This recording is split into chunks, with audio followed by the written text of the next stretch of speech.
We gon' run it, hit the field, blast off, watch them all fall. This is AFC North Talk. Got me hype, it's about to be a touchdown. Got the Ravens, Steelers, Bengals, and the Browns. Are you listening? It's time to get it hype. Tune in when the season poppin'. Yeah, we going live. Hey, knock 'em out. Hey, first down, going hard. Yes, indeed. AFC North Talk. Let's go. Hey, AFC North Talk. Welcome to another edition of AFC North Talk presented by Manscape. Shout out to Manscape for sponsoring this show. Shout out to everybody joining us here. I was gonna say great weekend of football. It was a great weekend. Not for me, but overall in the AFC North Talk, some people are happy. So saying that, how are you guys doing, Q? Hey, you know what I mean? I am doing great. And I know a lot of our fans, our AFC North Talk fans, like to bring up money, but I would love to know how the two highest paid quarterbacks in the AFC North fared on this Sunday. They did not fare great. Man. Shout out to you, man. You went 2 of 3 this week. Hey, look, he had to get one right. Yeah, that was right. There's no way to get one wrong. It was like JR. If he go 0 for 5, like, you know what? He gonna be like 0 for 4 in 1 week. He gonna get him back. He gotta get back to his They tried to say my dog was the curse last week, man. They tried to say Guru. Nah, I ain't gonna lie. When he picked the Browns to win, I was worried. I ain't gonna lie. I was nervous. You don't got to worry about the Browns getting the pick this week, man. Hey, we gonna be back on track, baby. Let's go. So shout out to the person, by the way. I don't know if y'all saw this. We retweeted it on the AFC North page that put the Bengals guy. They called for a BBB. Remember, it was a super chat. Right. Right. So somebody, a listener, clipped it and put it on Twitter. Again, shout out to who you are. I'm trying to look it. I don't want to do it through the live. And Q here said, in the clip, you can see Q saying, like, it's going to be a reverse. They'll put it there because this is not on us. It was a Bengals fan that did it. Right? Wow. Sniffed out the play. Yeah. Turned it over. They tried to put a screen on us. I'm going to need y'all to relax, Who They Nation. Don't do that again. Don't do that again. Now, BBB clearly might have affected Tyler Boyd, man. Look, man, I don't play. Tyler Boyd. It was the booty beat down curse. That's what happened to him. It turned his fingers into butter. Like, I don't know. That's how confident now. You don't want to touch it. You do not want to touch that curse. We have a couple Boyd threw his helmet. By the way, shout out to Tyler Boyd, because I know what he did there. He threw that helmet immediately, so he knew that nobody, so he could make sure nobody tried to talk to him on the sideline about what just happened. Right? Like, he needed some time to himself after such a moment. Gagan here says Lamar had 1 completion in the 4th quarter, but no one person brought up his 260 and 3 blown 4th quarter leads. And that was a horrible rookie, Sonny. Sonny, that second interception. Well, I can't wait to ask you about it. You're talking about? Are you talking about the first one? Was bad because the second one, wasn't bad. Yeah, okay, yeah. The first one was atrocious, unexcusable. Like, what are you thinking, Lamar? It was the same. To be fair, and I criticized Josh Allen. It was the same interception Josh Allen threw early yesterday. Same crap. Anyway. Shafiqul here says, Ace, I'm feeling nervous going into Thursday. We'll talk about that. By the way, before we nervous, man, you got to show up and play, and you got to do what you got to do, man. You can't be nervous though. Hey, man, before we those are gonna be 2 pissed off teams on Thursday night. That might be the game of the year. That's gonna be a good game. It's gonna be a good game because both teams can't lose. No, but I hope it's a tie for real. Think about this. The Browns and Ravens game was an excellent game to watch. Like, if you had no stakes in that game, there was a mistake. It wasn't a clean game. There was a mistake. It was AFC North. battle, right? Great game to watch. Again, if you're a Browns or Ravens fan, obviously it's a heartbreaking for the Ravens. It's an exciting win for the Browns. Anyway, before we keep going, I did want to mention this. You usually stream on Friday because there's a Thursday night game and there's 2 AFC North Showdown. We're going to be streaming Thursday at 6, basically your pre-game show. We're going to talk about the Steelers Browns. We're also going to be talking about Ravens Bengals. Thursday at 6, make sure you're here. Okay, let's finish with the super chats here. Before Noah Stone started. A month. My man took a month off, but he back. You know Noah Stone is about to tweet about Purdy. Oh yeah, he been saving up that money too, so you know he's about to drop it. Like yes, I had to drop those super chats in a minute. Before Noah Stone gets started tonight, can we quit paying attention to his humiliation? What? I don't even know who that is one of the Nova Stone is one of our best reoccurring bits. Yeah. I'm not gonna lie. I gotta give him that. He is one of our best reoccurring bits. Like, you know how radio shows have their callers that go famous in that world of the show? Nova Stone, hey, look, man, there's something to be said for the inconsistency of Nova Stone. Well, think about this. If you are a listener, if you've been a listener for a while, you know who Nova Stone is. You know who Nova Stone is. There's no not knowing who Nova Stone is. Yeah, Mighty Mulatto here says headline: New medical breakthrough found superior. Right. To the Heimlich maneuver. Simply walk up to the choking victims and whisper to them that you are the Ravens. Shout out to you. That was not a bad one. That was not a bad one. Mighty, that only works if what they're choking on is a lead. Ravens Nation said Keaton Mitchell needs more carries, man. That's crazy. Harbaugh addressed that today or yesterday.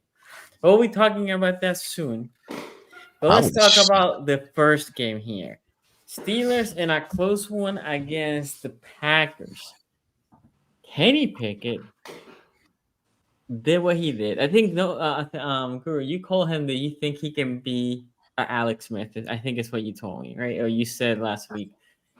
That was I don't know. Alex Smith usually throws at least a touchdown, but that was a Alex Smith performance. No picks, right?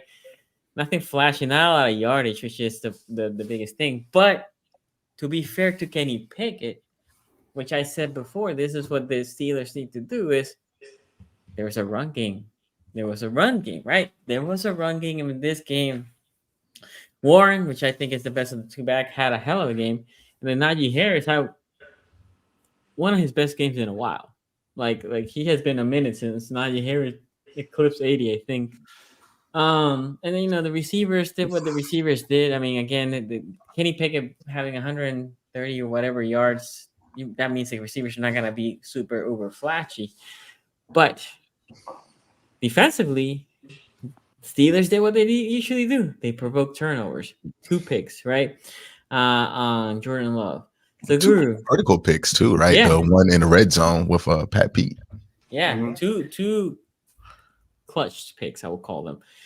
So Guru, saying that, what do you thought about the performance on this past Sunday? Yeah, so I think that the numbers still show that the football team isn't good, but if you watch the actual performance, this is a 6-3 football team. The ability to run the football, the ability to stop the run this time of year, it's a great recipe. And it might get you, a postseason cake, and that's kind of what the Steelers look like they're cooking up. The Steelers are 4th in the National Football League right now in the EPA per run play. They ran for 166 yards in consistent weeks, and it's an obvious performance that the offense is not allowing Kenny Pickett to hinder it, and it's not allowing Kenny Pickett to basically become a terrorist. It's allowing Kenny Pickett to make the right reads, to make the throws, take the calculated risk, and play really good fundamental complementary football. You looked at the Green Bay Packers. You saw a week prior. You saw what Aaron Jones did to a Rams defense, right? He had 39 yards. The big play really came before halftime, which was a coverage miscommunication. You're not playing with Mika Fitzpatrick. The back end, you're playing with a lot of young guys in the secondary with not a lot of experience in sub-package football. That presented an opportunity for Jaden Reed to score. Outside of that play, and then the Romeo Dubes dime that Jordan Love threw in the back of the end zone because of man-on-man coverage with Levi Wallace in the red zone, the Steelers gave up 19 points. I mean, at one point, do you believe that the defense is good enough to continue to play like that? Eventually, you will play in one-possession football games, and you will have to have Kenny Pickett make throws. Pat Freiermuth is on his way back. You're still not having the ability to throw the ball to the middle of the field and use that. What defenses are doing when they go 2-on-1 coverage, when they say Deontay Johnson or George. So right now, Kenny's having to make reads pretty much on the boundary on the field, and also go through quick reads. We're not using a screen pass. We're allergic to a screen that could get easy first down and second yardage and down and distance football. But we are able to run the football, and when you're able to run the football with 7.2 yards per carry, and then 5.7 with Najee Harris, that breeds very well for an offense that's pretty, one-dimensional or junior velocity in terms of the schematics. Chris Boswell, underrated, 17 for 18, pretty automatic. So you're basically saying that, hey, Kenny, if you can get me to the 45-yard line and possibly get a first down after that, we're in field goal range. It is the recipe that's working. Defensively, you look at Keanu Benton, in his first career start has 7 tackles. From a 3-tech, that is massive. From a 1-tech, it's like the rich gets richer. JPJ, he had an issue early, right? A holding call early, allowed Christian Watson to get across his face. Other than that, played pretty well. And then you're looking at Broderick Jones. You're looking at Broderick Jones save Christmas. I mean, how many times did you see him on the second level? Really allowed Jalen Warren and Najee Harris to spring behind him. So the challenge is going forward is, can you get Kenny Pickett in a position to make 6 or 7 throws? Make it 3 to 4. Can he make 6 or 7 throws a game that allows the defense to play with the lead? This is the second consecutive week that they scored on the first drive.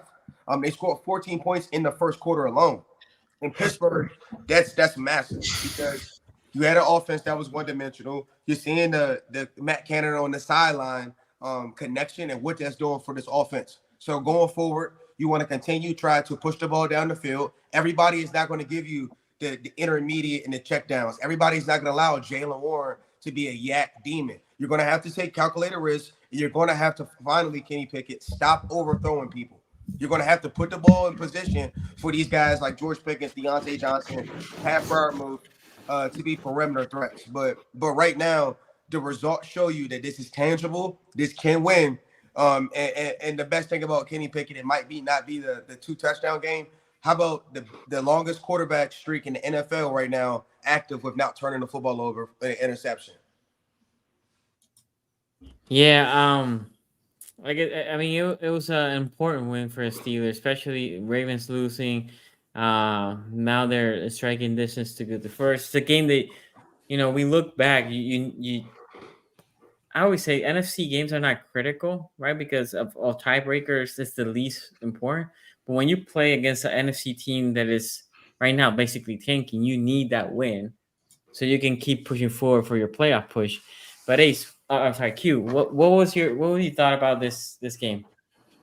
Yeah, I mean, this to me looked like Pittsburgh was one playing a team that they're better than, and 2, it's kind of the same similar stuff. I thought that they were a little bit leakier than I expected them to be in this game when it came to pass coverage. I thought Jordan Love, to be fair, he did make some pretty good throws in this game. He wasn't making any of the routine stuff, but he would just throw like a deep corner out of nowhere in this game. It was kind of weird to watch somebody play like that. You give credit to Jordan Love, but I do think that there were some leaks in that secondary that you can take advantage of against Pittsburgh. And they're a good defense. They're a good team. I liken them a lot to they're kind of like Seattle to me, the Pittsburgh Steelers. They're like a good defense, but they can be leaky at times.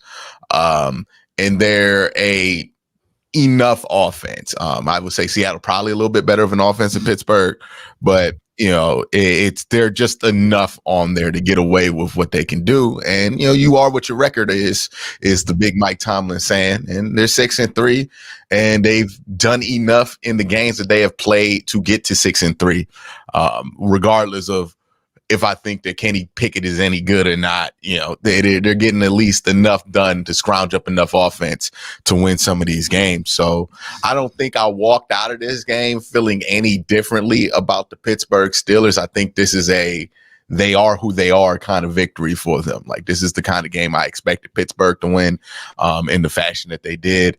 And again, this comes down to competence. And, you know, look at that last drive by Green Bay, how they ended up with 5 seconds left on like the 5-yard line. And it's just competence wins you football games, man. And Green Bay just wasn't competent enough to pull that one off. Also, red zone interception. These are the things that gives you games, that gives Mike Tomlin the edge in these spots. So yeah, it was a reaffirming game for me. It was like, okay, yeah, that's everything that I thought Pittsburgh was. Ace. Yeah, for me, I think if you're looking at positives for Pittsburgh and this one outside of the win, the run game really got going. That might have been not one of Najee Harris's best games that I've seen him play. And then you couple that with Jaylen Warren, right? I've always been a Jaylen Warren fan. Obviously, I'm not a fan of the Steelers, but, you know, that dude runs like he's trying, like the Renters do or something. Every time dude gets a carry, it's like he's out there doing some things. I really think that they kind of committed a lot to the run game. And then they did try to get George Pickens the ball early, and then they came to him again at the end of the game. So from that aspect, I thought that they did okay. Kenny Pickett, like, he didn't lose them the game. He kind of won them the game, but he didn't lose it. But he didn't really do much against that defense, which I said coming in, like the Packers, you know, the metrics said that they had a good defense. They actually held up a lot better against the Steelers pass rush than I expected. I knew that they had a pretty good offensive line, but I still expected the Steelers to get to them. But that was a game, as I was watching, like Quincy said, it was like Jordan Love didn't play bad, but like he did have the interceptions. It was like you would see him and one of the guys that I like going into the draft, Jaden Reed, like we're just connecting out of nowhere. Dontavius Wicks would connect and Musgrave would connect. And it kind of made you wonder, like, why is this Packers team so bad? Like, they have some players and even on defense, right? Like, we expected them without Jair Alexander and their linebacker that was out to kind of get exposed, right? But Carrington, I think Valentine, he kind of held up on some plays here and there. So, like, I came away with it looking like, man. And as I'm actually at my son's karate class, his instructor is a Steelers fan. And I'm like watching the replay, and he was like, man, we sweated that one out. And he was like upset with Kenny. And I'm like, okay, well, what's going on here? And as I watched the game progress, I'm like, man, it really came down to the last play, and the Steelers defense stood tall. Mm-hmm. But it was like, that was by the skin of their teeth. And that's what the Steelers have been this year, right? The yards differential, a lot of people talk about that. They are not getting more yards than other teams, and they're still 6-0 in those games. Like, that's crazy what they're doing right now. So I think if you're a Steelers fan, the brand of football that they're playing has been winning. And when you get into some of these colder months, that brand kind of wins football games. Like, when you start to run the ball, play good defense in December, that helps you win. But it's going to be a situation where they have to keep getting these turnovers.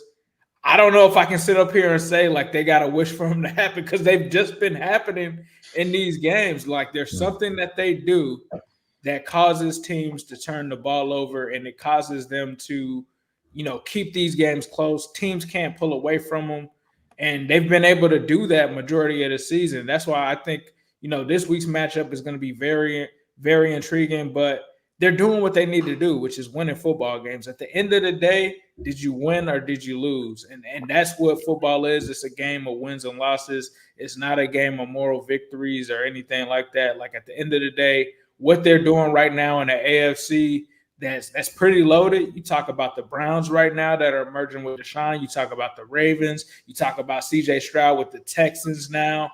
You talk about the Chiefs doing their, like, they're in the hunt with those teams, playing the brand that's very different than some of the other teams that are in this position. And they probably have the worst quarterback of the teams I mentioned, and they're still right there. So we'll see how it goes. But I think if you're a Steelers fan, you're good with that win. I think you like what you did on the ground. You do want to see more from Kenny, but I think your defense is leaving you in an opportune situation to actually come away with the victory.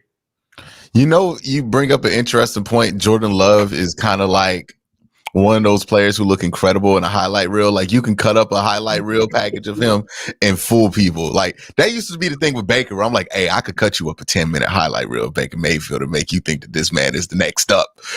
Yeah. And then you watch him play a game, you're like, why don't he ever do the easy stuff like that? It's like, man, who is this guy's quarterback coach? Because if you get him with the right, like I can kind of see it. Like, okay, that's the kind of coach that gets people. That's the kind of quarterback that gets people fired, because it ain't the coach's fault he can't do the easy stuff. If he was able to do the easy stuff, the brother would have went to Nevada. Like he's that talented, but he went to Nevada because he can't do the easy stuff. Like for whatever reason, he just can't do it. It takes a lot of patience to do it. He ain't got that patience, so he's always gonna be that. But everybody. There's going to be one coach that gets fired because somebody's like, man, you just get the right coach around him. Matt LaFleur worked wonders with Aaron Rodgers, dog. Like, what you mean? Back-to-back MVPs for him. Yeah, it brought him back to life. He was done before that. People talk about he was cooked. He can't get him to do that. And that's just, hey, man, that's just what Jordan Love is. He's going to be that kind of dude. Those kind of guys, though, make great backups. I'm just going to put that out there. That's the kind of backup that can win you a game. Yeah, definitely.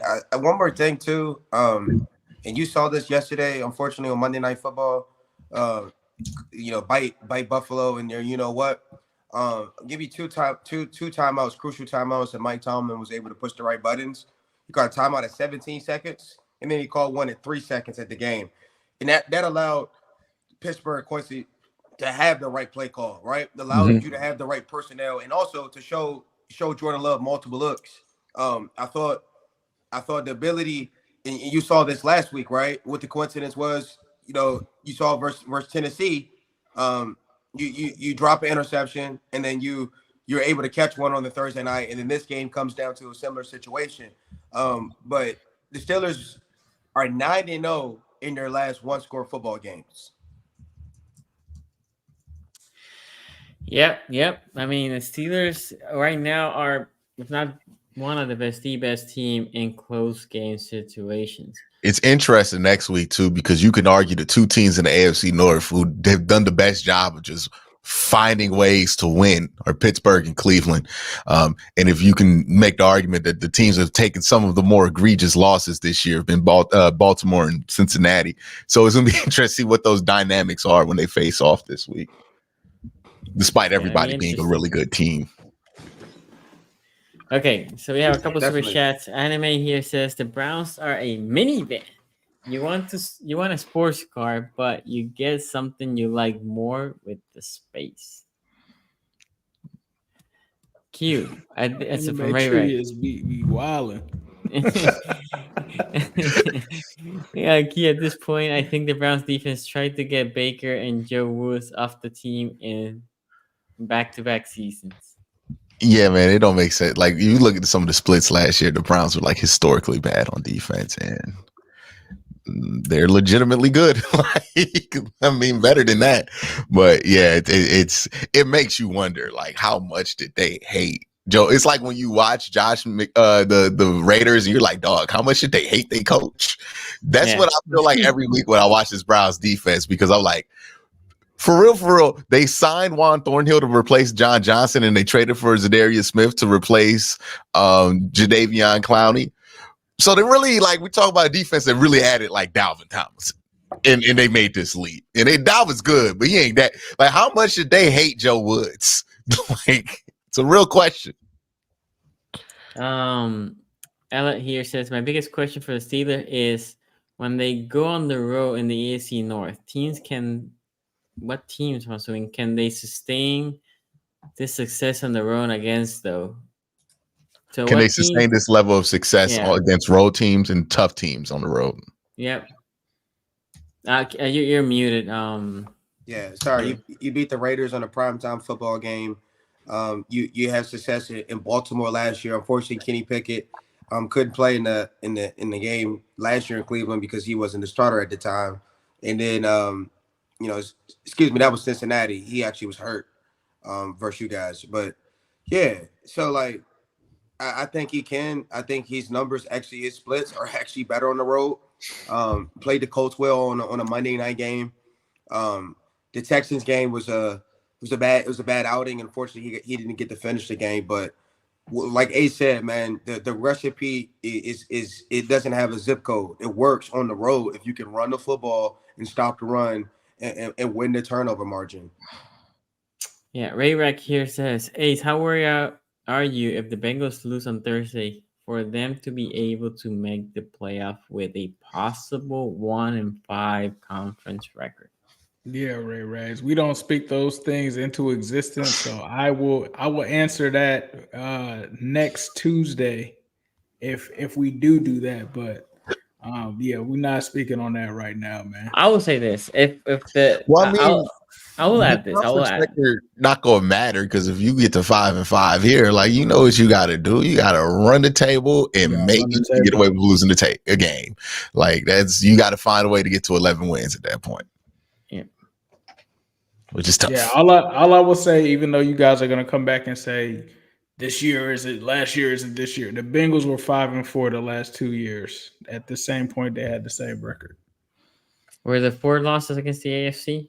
Oh, you guys won the division, so it didn't matter. Don't forget. Last year we had a bad conference records both years. We had bad division and conference records just last year. Yeah, I remember at the same time. This point, I remember these arguments. We had these same arguments last year. Well, also, I don't know if you saw. I forgot who tweeted this. You saw the AFC, how jam-packed it is.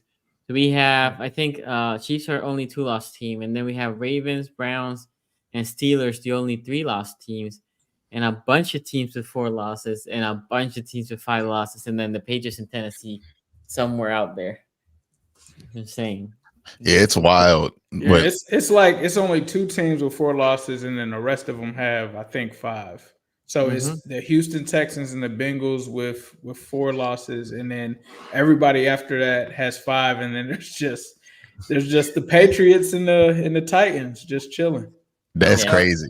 Bill Belichick, can you think about that? It's like crazy. It's like a cat that just been fighting all their lives at the last live, and he still hasn't died yet. And Mike Vrabel out there kicking it at the.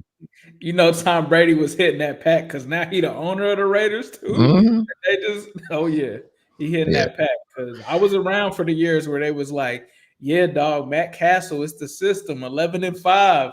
It was all Bill Belichick, and I was like, what did Bill Belichick do before Tom Brady? Hey man, what did he do before him? The Patriots have the same record as the Arizona Cardinals and the New York Giants. That is crazy. That is crazy. Yeah. They told us Mac Jones was better than Trevor Lawrence too. And let me tell you, I feel so much better about the Arizona Cardinals than I do the New England Patriots right now. Yeah, I do. With Kyler Murray for sure. Right here says, Q, can we get a shout out to the 2023 season 3-time Super Bowl champion Cleveland Browns? Yeah, every time we win these big games, the other fan base gets all salty and tells us, well, it looks like you won your Super Bowl, right? We saw the Bengal fans do it week 1. We know what's up. And then week, whatever it was against the 49ers, they got salty and told us it was our Super Bowl as well. 2-time champion. And then now, we beat the Ravens on the road. Of course, the Raven fans have decided to tell us that's our Super Bowl. We're going for our 4th one because we know whenever we beat Pittsburgh, they ready for that one. They always drop that one in there. So we're going for a 4th Super Bowl ring. And I think we do have to reevaluate Deshaun Watson's contract because if he 3-peated 10 games into this contract, 12 starts into this contract, that might be the most well-spent money of all time, according to Saudi fans on Twitter. Professor Chaos here says, what are the thoughts on C.J. Stroud and his possible MVP run, which will be the first rookie winning the MVP since Jim Brown? Hey, if they don't want to give it to Miles or Tyreek, then somebody got to get it right. I doubt CJ, it. I right doubt now, it. CJ look like who you could justify giving it to. I think CJ, he definitely is on the ballot. But if you really look at it, for him to win MVP, you have to ask yourself, can he win it without the Texans making the playoffs? And I know everybody's, we're putting the red carpet for the postseason for the Texans, but I remind you, that's a first-year head coach, that's a first-year quarterback. The NFL, it is very, very interesting. So how he finishes, how they finish as a team, as a collective, I think, is going to be a huge factor on if he wins this award. I don't know how you can give him MVP if they don't make the playoffs, if that makes sense. Yeah, that's true. But I do think that their chances are pretty high there. Like, we can say that they're inexperienced, but like the Jacksonville Jaguars aren't that much more experienced. They already them. lost to the Jaguars once this year. I was just checking. They lost to the Jaguars once, so. Yeah, so it's not out the realm of possibility, and I don't know about y'all, but I'm not even remotely sold on the Jaguars or Trevor Lawrence right now, given how they've played. I agree. For sure. Arabia Tillery. Shout out to you, man. Thank you for that big Fitty. Thank you for the super sticker. They gotta upgrade the thing so we can actually see the sticker this person's trying to put in. That's lit, man. That's definitely lit. Shout out to you. I see the pom-pom. It's gonna be either a Steelers fan or a Browns fan because it's like a celebration. Now we're gonna protect our fan base. It's one of the worst franchises, but okay, she's a Commanders fan, but it's okay though. We're going. Oh, you know her? Yeah, I do. I know her. Yeah. Hey, well, shout out to the Commanders. Yeah. Hey, Sam Howell playing good. You know he leading the league in passing yard. Hey, bro. There's a whole Twitter war about Sam Howell and Kenny Pickett. I do not need you emphasizing. Yeah. Come on, Sam Howell right now is low key better. That he the passing yard leader. That he's all proud for a passing title. What's his record in his last 17 games? Hey man, throwing up yards. 2020 Deshaun Watson. Hey, no. How about 2018 Baker Mayfield? Sam Howell, was he better than Baker? Was it? Yeah, that was Baker's. 2018 Baker was good. 2018 that was a good Baker year. 2018 Baker was different. Like 2021 Baker was more efficient and everything else, but like 2018 Baker made some gangster throws. Like he really tried to rip it. He thought he was him, and he was playing like him a little bit. And then 2019 changed him forever. So Shafiqul here says, Ace, what if Zach Taylor kept most cars hitting in the Texans game so we can bowl out against the Ravens? The good old sacrifice one game to win more. Nah, fam. He was not doing that. I can get if you're saying did the Bengals players look past the Texans for the Ravens? Sure, but there's no way that's a strategy, fam, where it's like, yeah, I'm not gonna show. Like, bro, it's week 10. All the cards are out on the table. Out there. There is nothing that you can hide at this point, man. I think that everything is scheme. Now, some people say he didn't run the under center, so I don't know if that's what you're getting at, but nah, fam. He's not doing that. He's not doing that, not trying to win a game and purposely lose it. That's nasty work. That's horrible, man. Everything is scheme specific in the NFL. Like, you're gonna put in stuff in a week because of things that you see on tape versus the Texans. It's not really like, oh, we thought up of this play, but we don't want to unveil it until this week. Like, no, you would think up of a play because you're thinking up of what you want to do to attack a certain scheme. So those kind of situations, that's not real life in the NFL or in football in general. Once you get past like a high school level, everything is scheme specific, game plan specific, and you add in some plays that are specific for the looks that you're going to get. So it's not a real thing that you would be hiding certain plays because the Texans don't play defense like the Baltimore Ravens. Like, it's not even a compatible scheme to do it with. Okay. I think we are caught up with the super chat. So, Q, can we pay some bills? Yes, the second I get out of last place, we will. All right. Ready to spice up your Thanksgiving? Dive headfirst into the mountains of mashed potatoes and cranberry sauce. Let's talk about the unsung hero of the holiday season, Manscaped, the Lawnmower 5.0. That's right. It's time to go cold turkey on your old razor and take care of your own turkey leg with the Lawnmower 5.0 Ultra. Visit manscaped.com and use code AFCNT for 20% off and free shipping, and enjoy Thanksgiving in style with the Lawnmower 5.0 Ultra. Gobble, gobble, boys. Don't let your grooming be the topic of the dinner conversation this year. With the Lawnmower 5.0, you will be the talk of the table. It's waterproof, so you can groom wet or dry. And let's face it, we all want to look our best before carving that bird. Plus, the LED spotlight ensures you don't miss, even in low light situations. If you got to clear that thing up in the closet, you good. You got a light on the blade itself.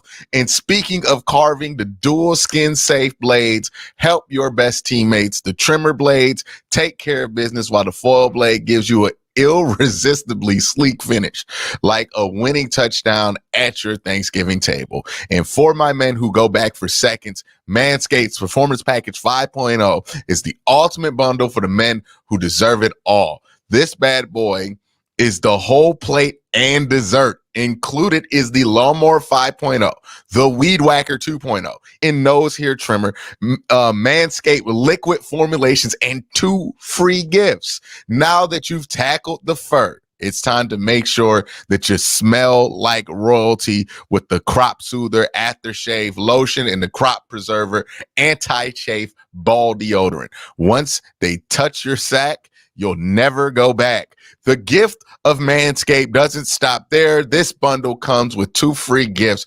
Manscaped's Boxers 2.0 premium underwear. We get rave reviews about it on this show. And the Shed 2.0 toiletry bag. Once you're done shaping up, it's only right that you put your pants and presents in the best wrapping of all, in the Boxers 2.0. They're seriously the best boxers that I've ever worn. There's details right there. Yeah. Get 20% off and free shipping with the code AFCNT at manscaped.com. And that's 20% off with free shipping at manscaped.com. Use promo code AFCNT. Be thankful this holiday season for the best gift of all from Manscaped. Your balls will thank you. Big shout out to Adam Holland, Dum Gazula, Luis Cousin, Leo Sell, Ray Rack, Wesley World, Christian Rob. Thank you for being a top tier of Patreon. We appreciate your support on Patreon, the people that have. And if you can't support us on Patreon, it's okay. Like, comment. We like to see those comments. I read them. I enjoy when you guys do trash talk me. We all enjoy it. We just read it, right? I would say this on the comment section. Most people don't cross the line. So as long as you all make sure you don't cross the line, it's fine. It is fine. Okay, let's talk about that second game. Bengals, Texans. We all pick on the Bengals here. It was a rough game because they started hot. Ooh, Joe Burrow threw a pretty cover 2 ball, right? a whole shot. That was nice. Little TT. A little Trent Irwin. Ooh. Yeah. But after that, you would say that Joe Burrow probably didn't have his best performance for the middle of the part of the game. And then as the game approached the end, it almost looked like, I think it was some point, and correct me if I was wrong, Ace, because y'all were losing by 10 late in this game, and y'all tied it. And I'm like, I look at my wife, it's like, okay, they won. There's no way. They already came all the way to tie it. They were down by 10 late in the game. The momentum shifted. It's in Cincinnati. Fans are going wild. They're about to win this game. And then next time I look, y'all lost, right? So I felt like there was a hot start. There was a middle part that, was lacking. And then the final part. Obviously, C.J. Stroud had a hell of a game again. C.J. Stroud, as a rookie, I would eat my crow because I did not see this in college. The only time I saw this was against Georgia. And when I saw it against Georgia, I was like, okay, this dude is good in Georgia. Can he repeat this performance all the time? Because when he was playing Ohio State against other teams, I didn't see it consistently. Anyway, I was surprised, Ace. what do you think happened in this game to make you guys take the L? I mean, CJ Stroud is good. I mean, like we just saw the guy throw for 470 yards and 5 touchdowns. He does not play like a rookie. That was something I expected, though. I figured that CJ Stroud was going to be that guy. What I didn't expect to happen in this game that I think the Bengals weren't expecting, especially defensively, was for the Texans to run the ball. The way that the Texans ran the ball in this game was insane. It's inexcusable the way that the Bengals defense was caught off balance by it, but it really laid the foundation for what Houston wanted to do. Because as you said, the Bengals offense started off hot. They stalled a little bit, and the Bengals defense stepped up while they stalled out. They were able to force, I think it was a fumble recovery in the red zone. They were able to hold up in the red zone. And then once the Texans started to run the ball, that allowed the play action that they were able to do that pretty much the rest of the game to be super effective. Like the Bengals just didn't know what to expect. And then the next thing you know, Noah Brown just turned into Jerry Rice and was literally running crossers and was open in the exact same spot the entire game. I'm like, dog, what are we doing? It would be a play action. He rolls out. And Stroud, one thing I will say about Stroud, there were a lot of, because I don't really watch college football as much like that. I am an Ohio State fan, but I'm not going to sit here and lie. Like I'm a casual when it comes to watching college football. I don't really watch it. And so when I spoke to a lot of Bengals fans or people that were very familiar with his game, they said it was a lot like Burrow. And honestly, I watched the game that they had against the Bucs the night before the game. And I was like, yeah, this dude doesn't look like a rookie. Like the processing is there. It doesn't take him any time at all to get those reads. And one of the things that they were able to do was they were able to also give him time. You know, the Bengals weren't able to get any pressure on this kid, and he was making decisions like that. Like the way that he was processing was not like a rookie at all whatsoever. Got through to his reads, made the right one, threw the ball. It's there. Next thing you know, you're seeing a third down get converted. And there's a reason why this Texans team leads the league. People don't know this. They lead the league in explosive passing plays. They lead it. And we saw that the entire game against this Bengals defense. And then Joe Burrow made mistakes that you just can't make. You know, the first interception, I'm not really putting that on him because the tight end has got to make the play. The only thing I'll put on him is, Joe, why are we throwing the Drew Sample down the seam, fam? Like, what are we doing, Joe? That's not like if it's Tanner Hudson or somebody else, okay. But Drew Sample, I get you were trying to catch him off guard because you know he had this 40-yard touchdown, which really we know Drew Sample never does that. I kind of question his decision making there, but the second one was just not excusable at all. To throw in the triple coverage in the red zone at that point, Joe's just got to be better, man. And another thing I think that kind of went on with this game, and it's kind of been a theme for this team, when teams just show the too high shell, they don't try to attack it whatsoever. They literally say, all right, we're just going to take whatever you give us. Like, dog, you have Joe Burrow and Jamar Chase. You have to make them honest. You have to still take the shot just so they can know that it's some sort of threat. And they honestly didn't do it until they ended up having an ad-lib play where Jamar Chase wasn't even running the deep route, sees that it's open, runs around, and then you get the Burrow to Chase fireworks. But it just seemed like the entire game that, honestly, they should have been blowing us out, but the Bengals were able to stick in the game. And then you get down there, and one of the things that they did effectively on defense, I was talking with the great Willie Anderson about this, Houston's defensive line coach, his strategy was to have every single player on that defensive line bull rush.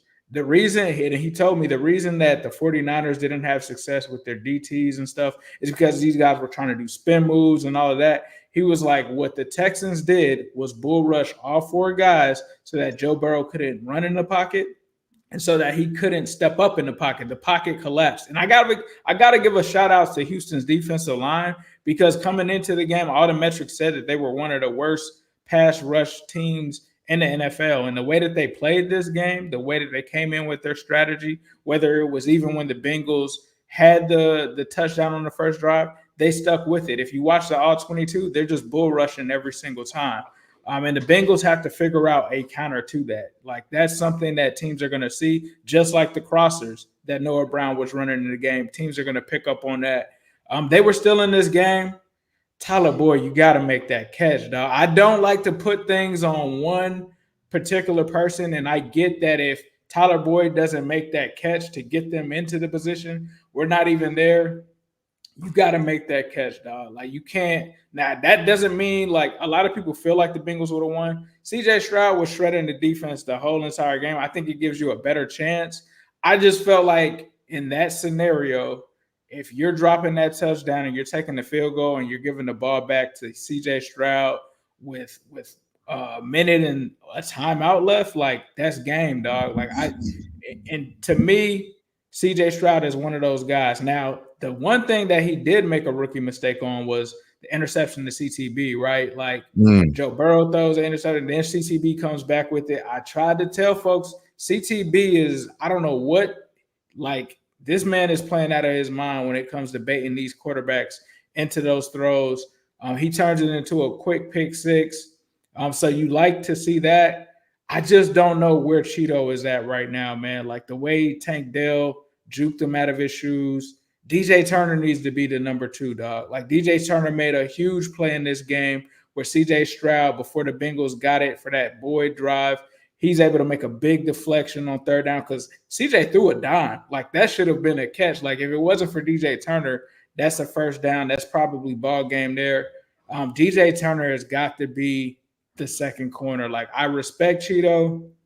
The injury and all of that, he's just not the same guy. He's hesitating. He's getting burnt by people. He's a liability. Noah Brown was doing him in that game. Like, he had the lowest coverage of anybody, lowest coverage grade of anybody in the secondary. But when games like that happen, you got to pull them out. I was cool with having the ugly win and all of that. You got to find a way to win that game. Zach Taylor, to me, like, after watching what the Browns did with the Ravens, when the Browns got the ball with 4 minutes left, they made sure to use every single second that they could in that game to make sure that there was no chance for the Ravens to get the ball back.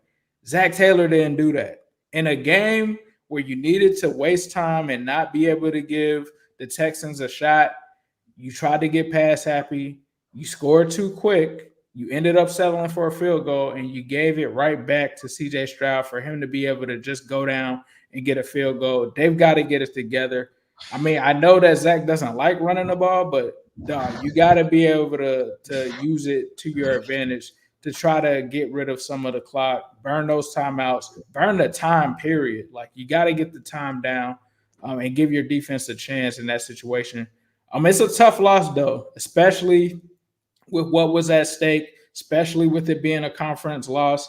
It's not the end of the world, but it's a game that you should have possibly won. Like, you shouldn't have been in that situation, and Houston was willing to almost give it back to you, but you didn't capitalize. You didn't come out and play with the right energy. You didn't come out and take them serious, and they caught you slipping. And what I walk away from this game with is the Texans are a good team, bro. Like, there's like a lot of people are going to sleep on them and stuff like that.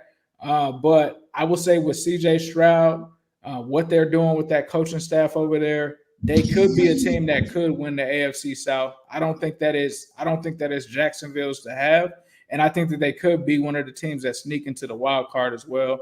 So shout out to them. I can't take anything away from them. They outcoached us. They outplayed us. They were the better team on Sunday. And the Bengals have to look at that game and know what's ahead of them. And honestly, you got to get the taste out of your mouth. Like, Thursday is almost here, dog. So, like, you don't even have any time to sulk about it. You got to get to what it needs to be and show up Thursday.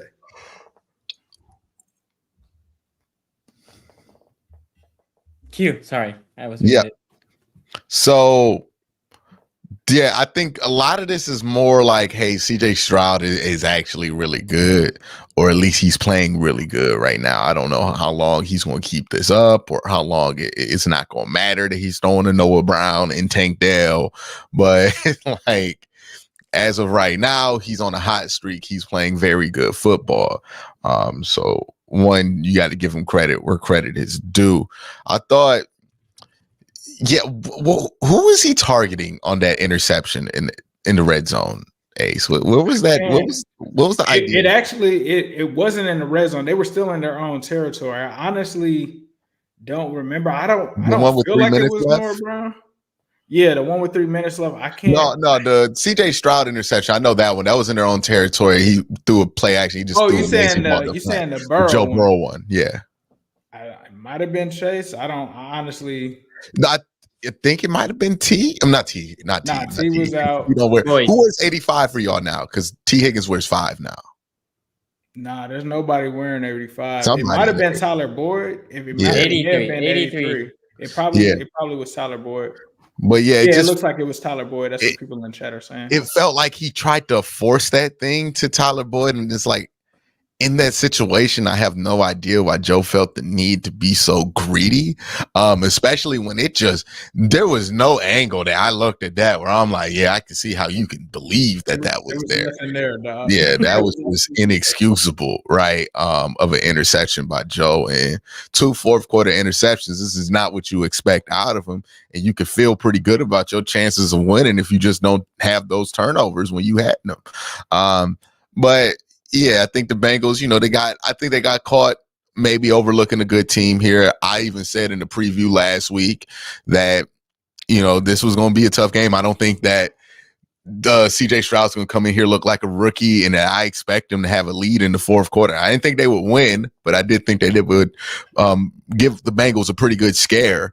And they were able to finish here of some heroics because whatever happened with Noah Brown all game was just also very odd. Even that last play he made, I don't know how he squeezed free to get that ball to the 20. It was just, it didn't look like a football team that was 100% locked in.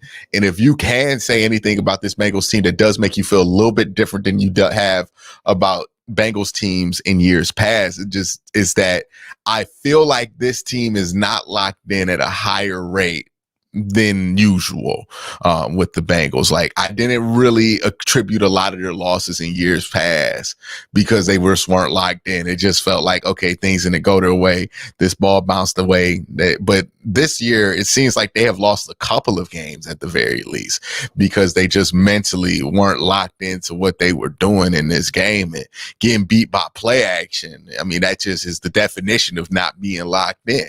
I've said that when the Browns got beat by that play action against Seattle, right? All game. So yeah, I thought this was the Bengals just not being locked in. Maybe they're thinking about Thursday night. Now you really got to start thinking about Thursday night if you're the Bengals, because that's a tough stretch of games you got coming up.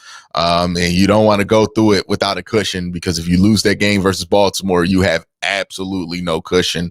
And Baltimore is going to come into that game really want to win it. And it's a tough act. I always say this: home game on the road, well, home game at Thursday night heavily favors the home team.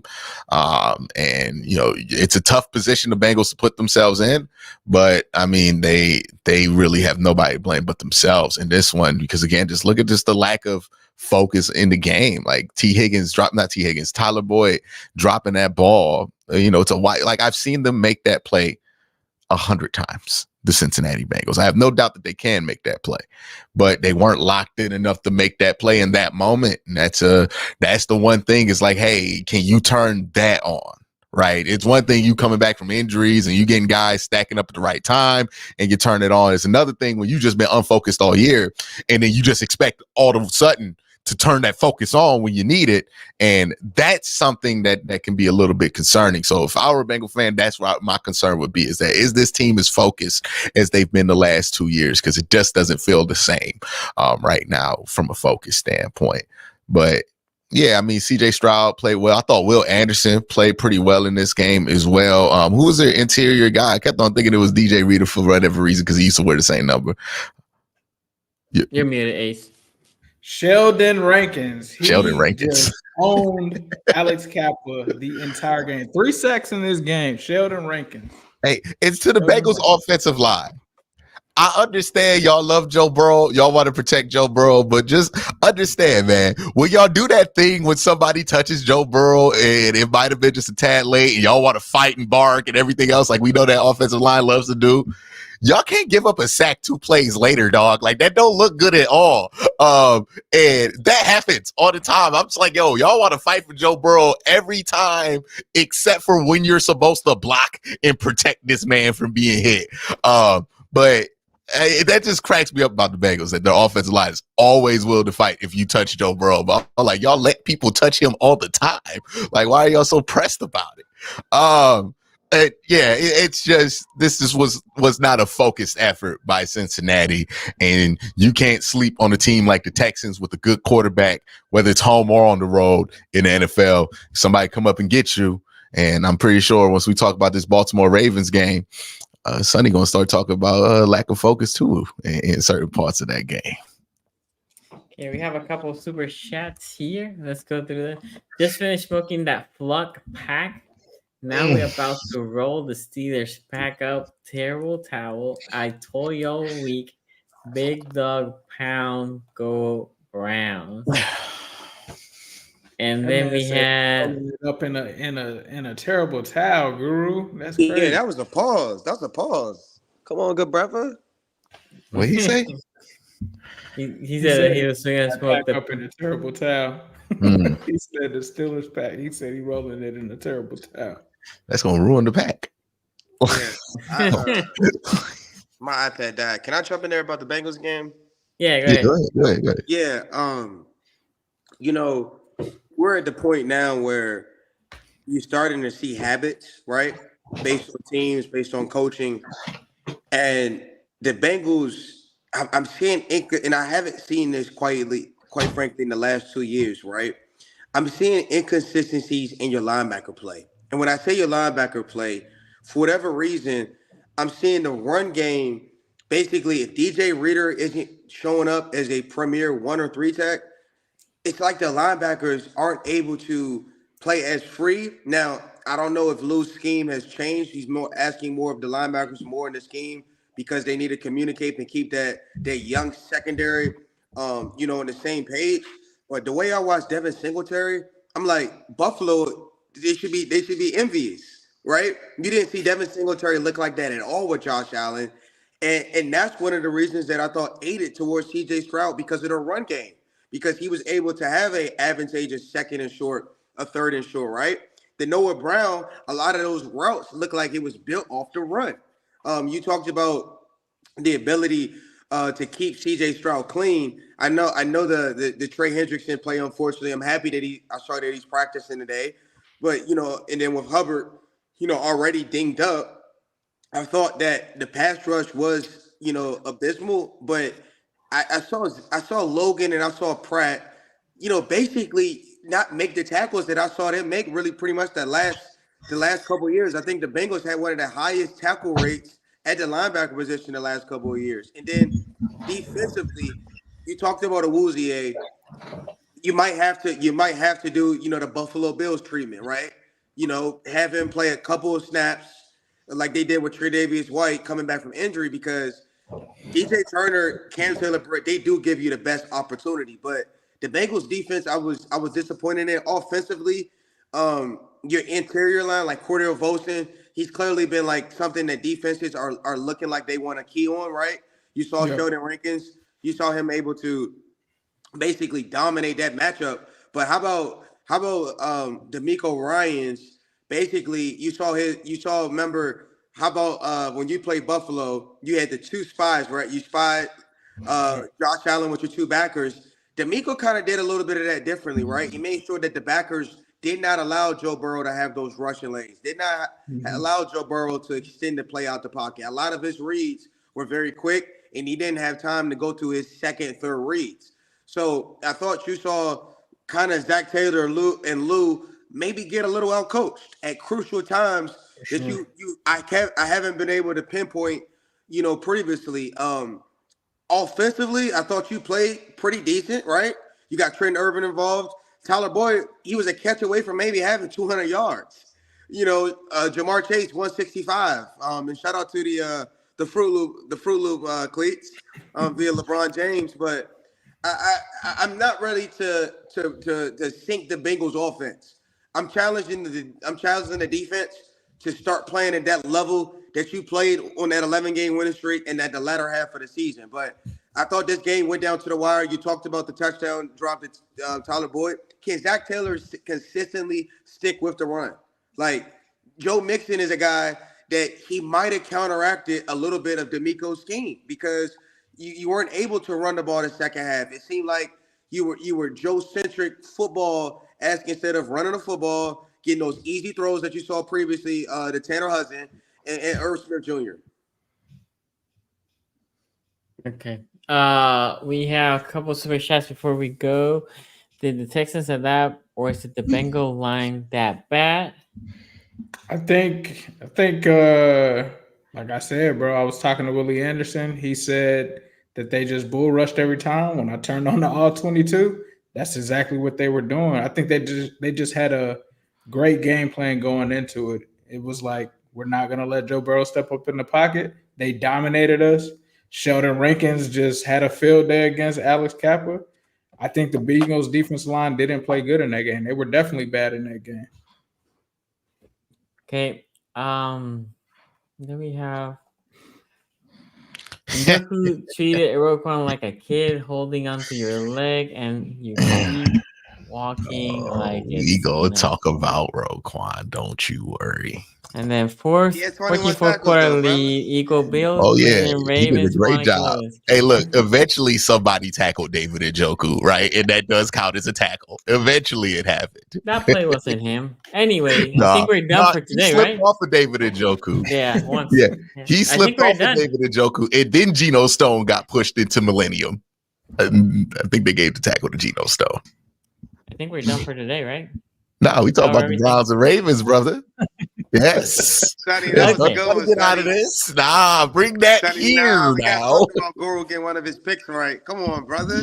Okay. Let's talk about this Ravens Browns game. And by the way, shout out to the Browns. They had a good game. I think it was a good overall game. Mistakes by both teams throughout the game. It was a tale of two halves, in my opinion. But before I go, Q, I'll let you in. And go ahead, do your thing.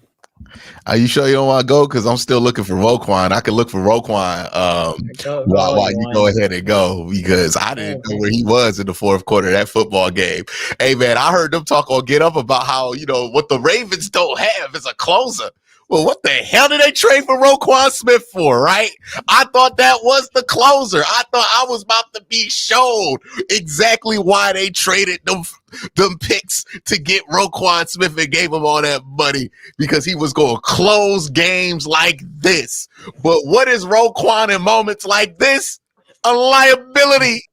A dude on the other side of the field. Hey, Ace, I got a question for you. In the fourth quarter of the playoff game last year, did you remember thinking about Roquan Smith at all? Oh, I ain't think about him, right?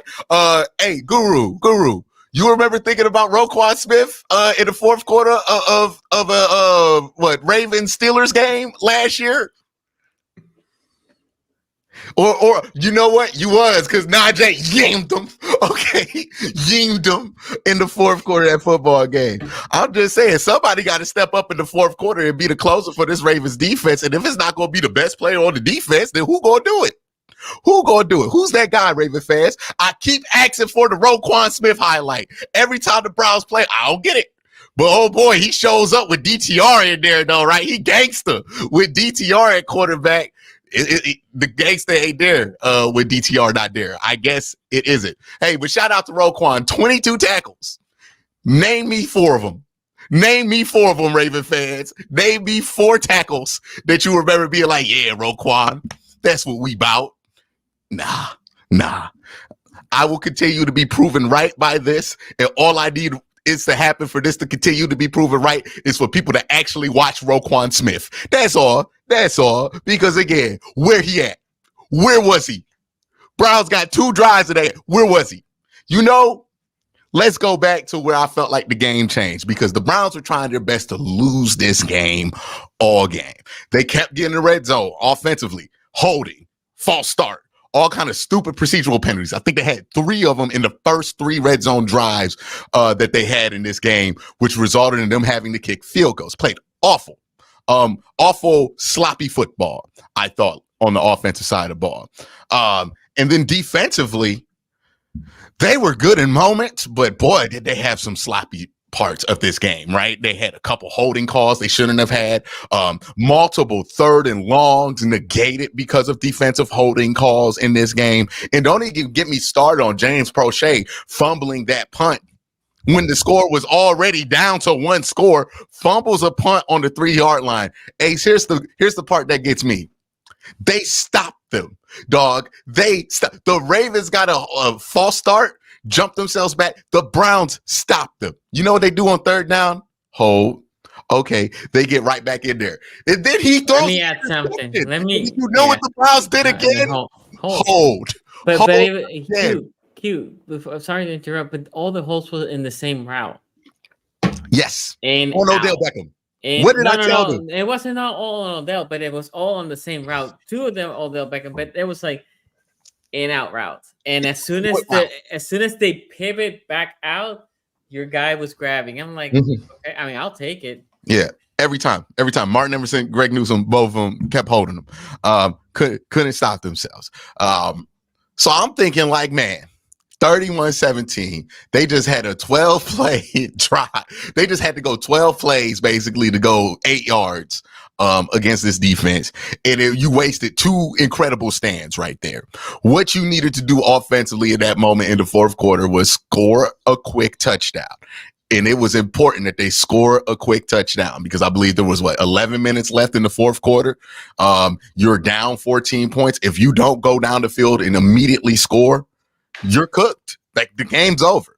And the Browns responded with a very quick touchdown score. I believe they scored in 2 to 3 minutes of game time on that drive. Deshaun Watson did a great job, especially in the second half, the latter part of this game, really bringing this team back with his arm and leg. And I felt like, I don't know, I've been listening to the national people. I did not feel like that first half was the disaster that they're saying it was, because if you just look at the raw numbers on it, there were like a bunch of throwaways that he did in the first half. And then there were some deep balls that just were missed a little bit because the wide receiver, they just weren't on the same page. But I heard this first half be talked about as if it was abysmal. I'm like, the only bad thing that really happened that first half from him was the Kyle Hamilton pick 6. And then you can argue that's more of a great play by Kyle Hamilton than anything, right? Kyle just got in the flat, read it, and saw it coming. So I thought Deshaun played really well at the end of this game. But this was a game that came down to physicality. This was a game that I know hurt Sonny, because they lost it where? In the fucking trenches. In the trenches. The Browns had 2 backup tackles planned. They found a way to win this game in the trenches.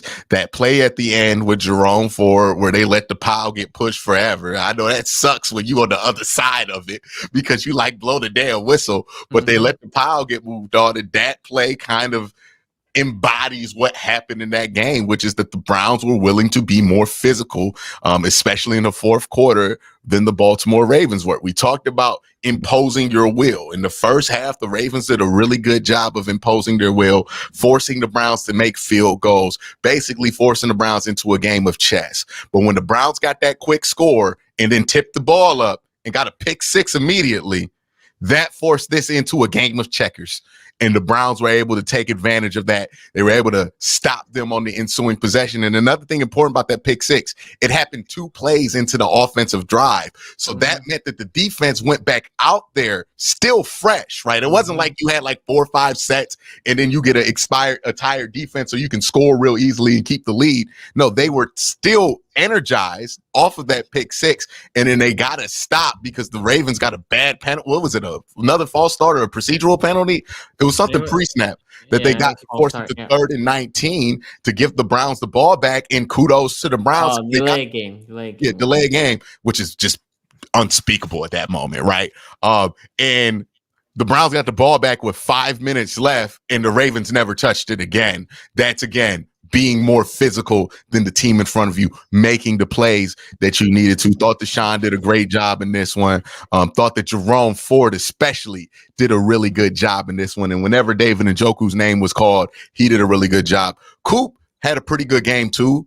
It shocked me when I looked at the stat box that he almost had 100 yards because it didn't feel like he had 100. It was a quiet game. It was a quiet good game.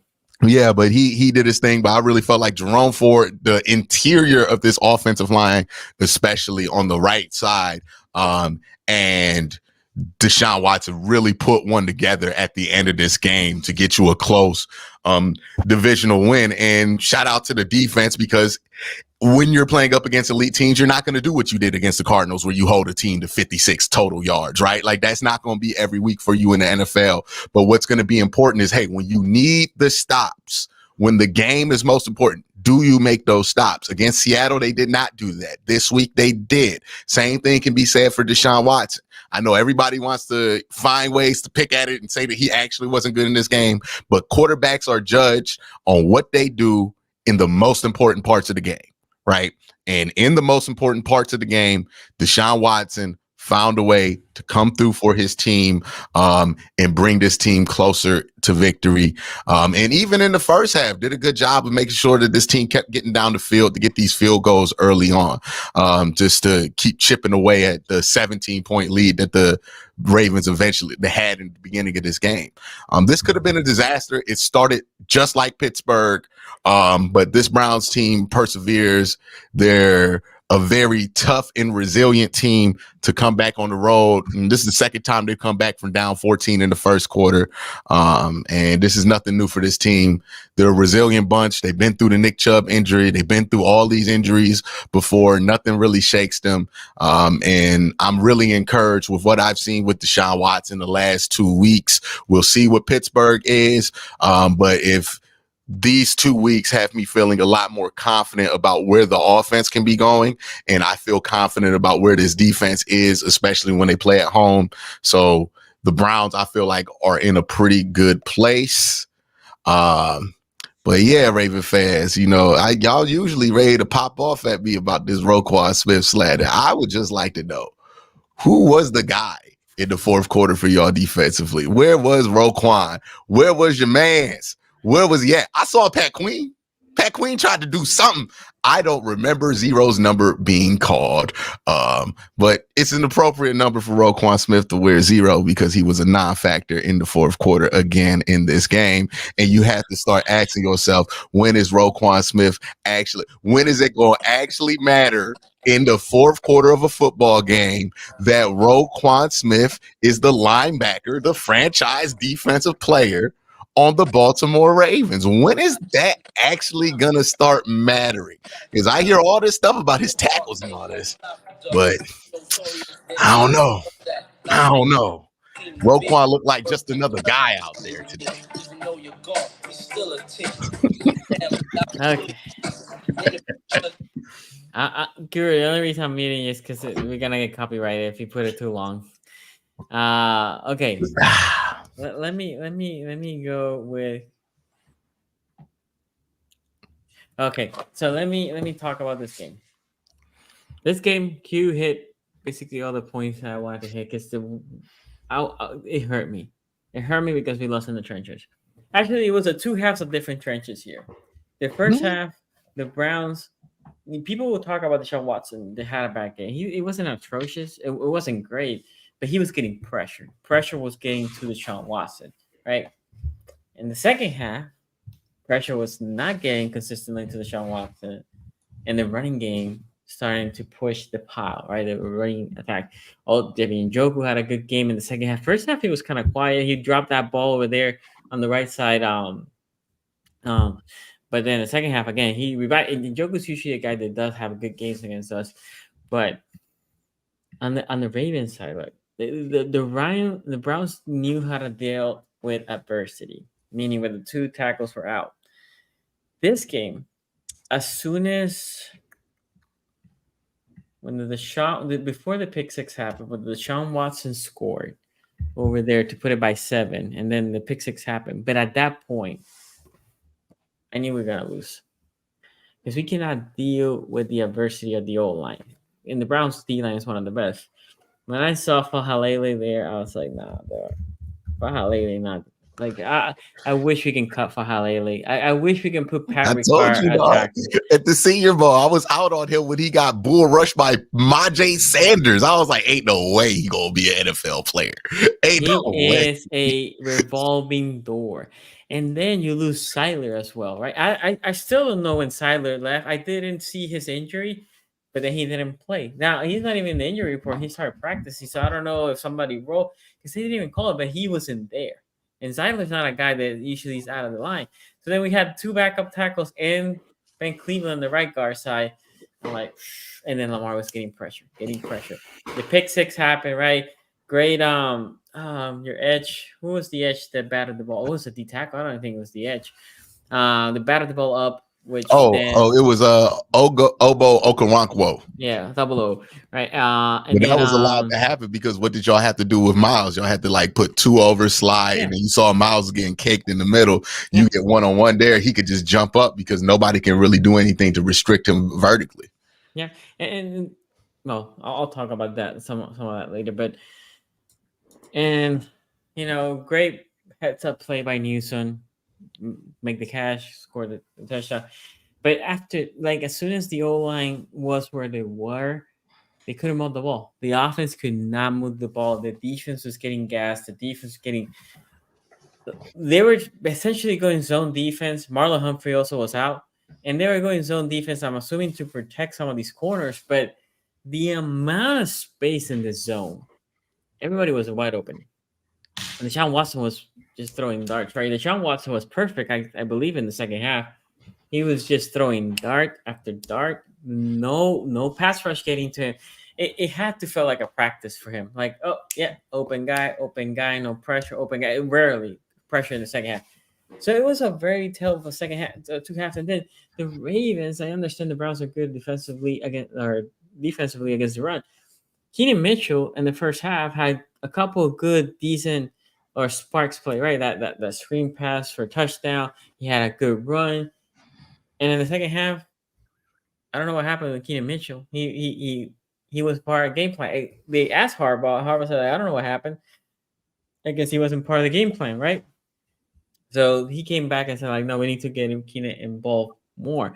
And the reason why I said this, Gus Edwards is a hell of a back. I love Gus Edwards. Gus Edwards is a great back for the Ravens.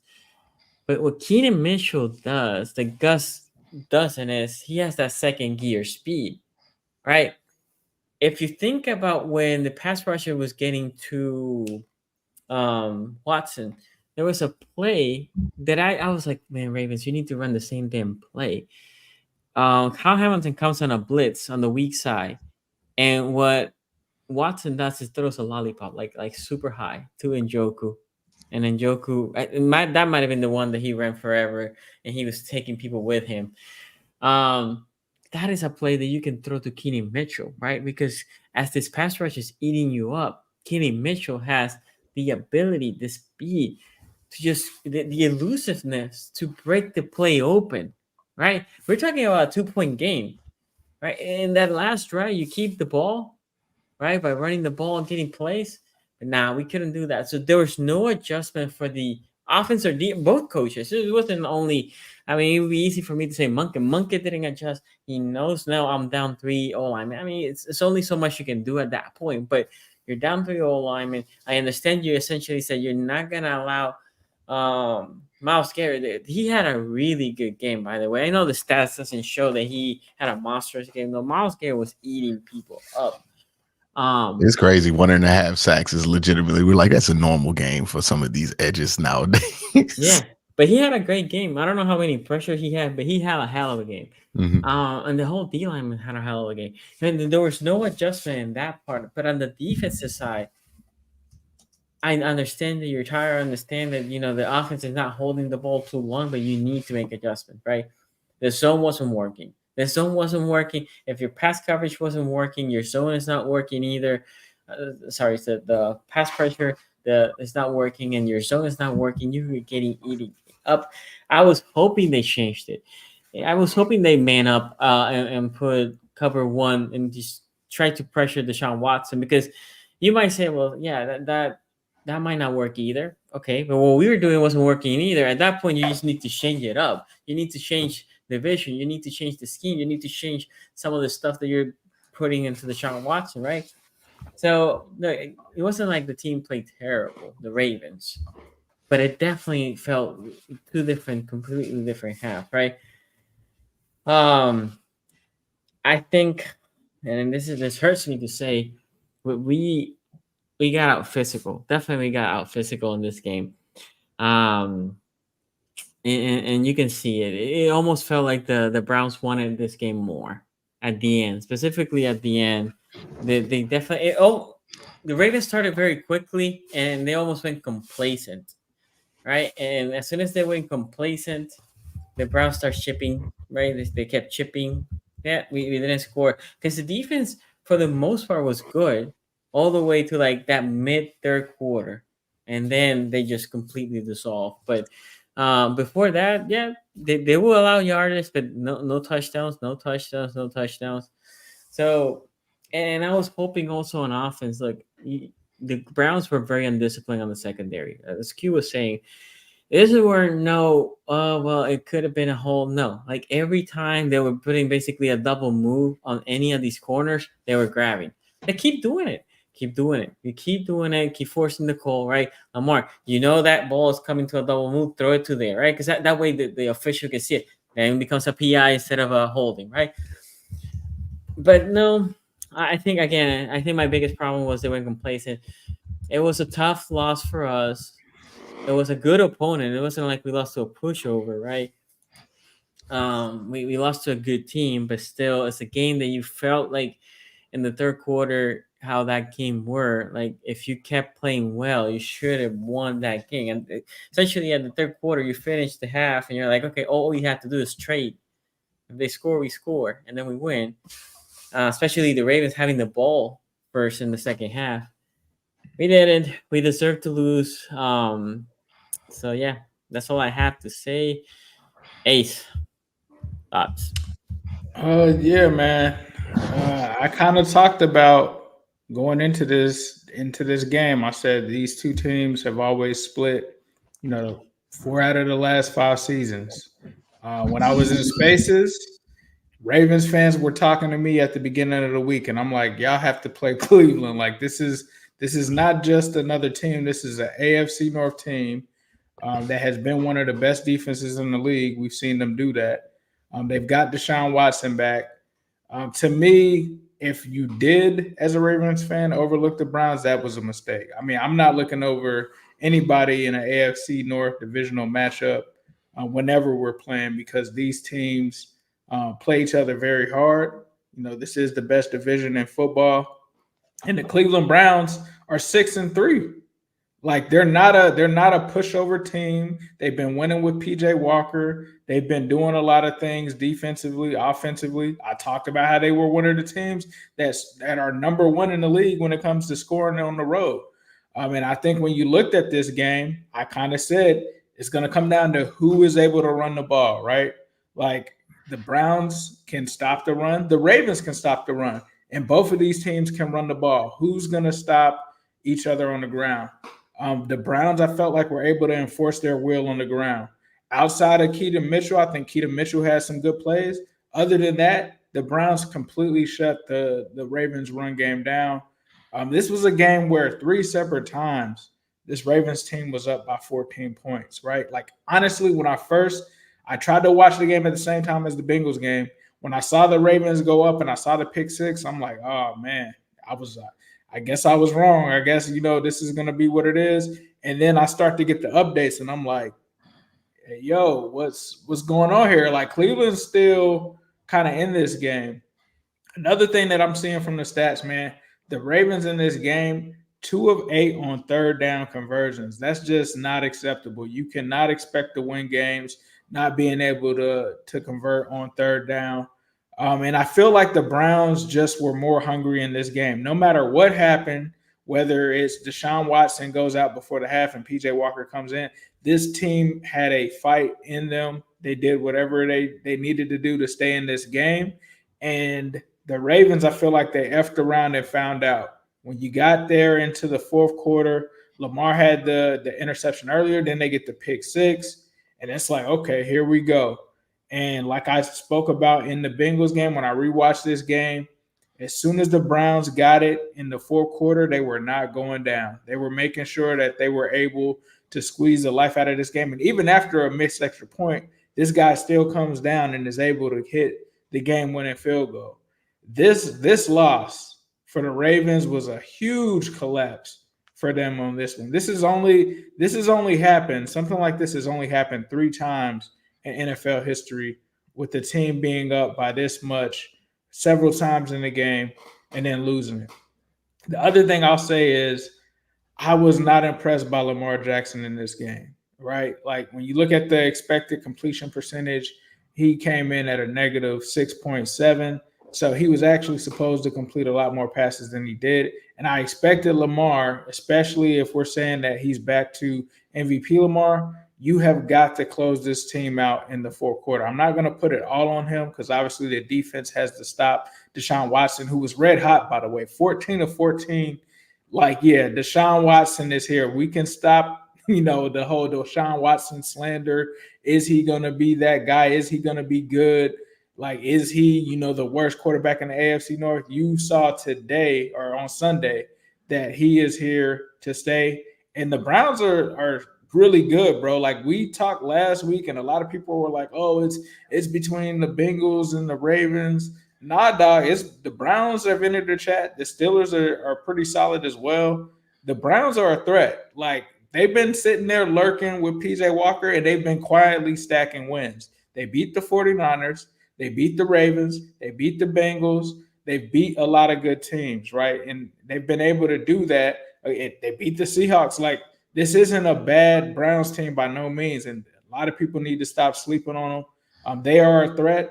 The way that their schedule is looking right now, bro, you tell me a loss that's in that schedule that they have. Like, I don't see multiple losses there.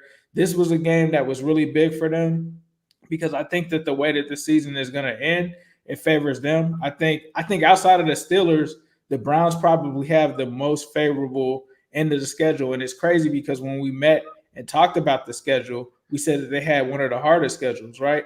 But the hard games were really at the front of that schedule, and they were able to come out of that with a pretty decent record against some good teams. So, this, I think, put the AFC North on notice. Like, the Browns are here.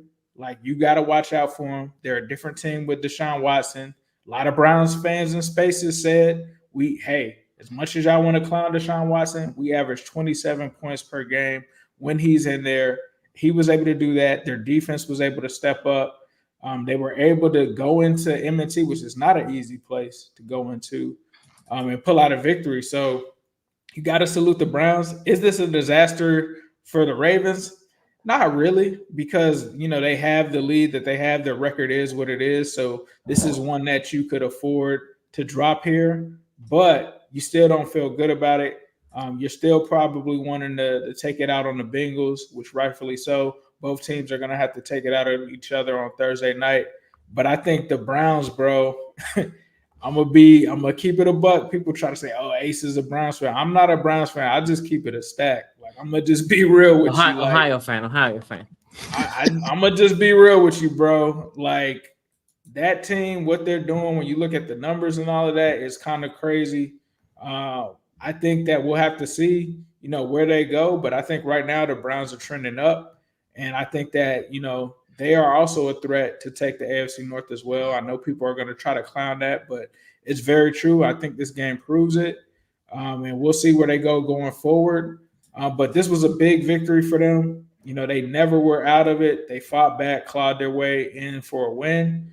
And they end this with a split, which when you split with the team in the division, that just means your division is very good. So, shout out to the Browns. I won't be shouting y'all out that often. We play y'all at the end of the season. But, man, they deserve that win. They earned that win. The Ravens, I think it's just a speed bump for them. They got to get back focused. We've seen the Ravens have games like this. They usually bounce back pretty well. So we'll see where they go going forward. but the Browns earned that victory this week. By the way, before I go to Guru, on the off season, our rankings, on the overall ranking, obviously it's not weighted or anything. The Browns were the number one team for the overall rankings between defense and offense without being weighted by quarterback or anything, just pure position by position. The overall ranking was on the Browns side. Okay, Guru, what was your thoughts of this game? Yeah, I mean, I been telling you guys pretty much consistently that I thought the defense, the rankings justified it and provided a skew. I didn't think the Ravens defense was legit.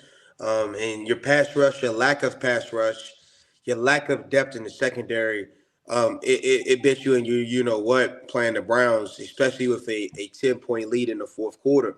I look at the time of possession, Cleveland +9. Think about that. Cleveland was +9, 34-29 or 28 in time of possession. And to have that in terms of you guys having a lead, you're not gonna like this, but the Greg Roman stands. I mean, I bet they had a Sunday. I mean, I'm sure they popped a couple of beers because you could not run away or hold on to the football versus an elite defense.